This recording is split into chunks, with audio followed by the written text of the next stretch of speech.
And when we set up a separate self that's me, and the rest is out there, maybe that's the seeds of violence. That's the roots of greed, of fear, of aversion, of confusion.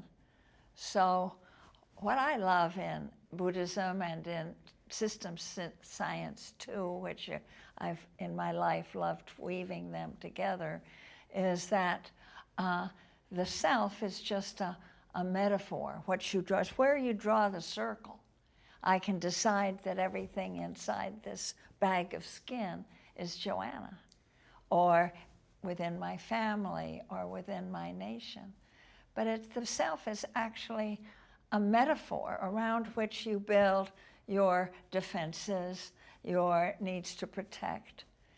And what I love about deep ecology, and I know that so much of what you say, Michael, resonates in my deep ecological soul, is that we are invited to extend our self-interest as large as we want, and you extend it to include all of life. And I think that's the nature of this time. I think that is the exquisite challenge of this planetary crisis, is that we can choose to see that our basic identity is as a part of the earth. We're unique. There's nobody else like us. Each one is an individual. But we draw from and are interdependent with all the others in the whole earth.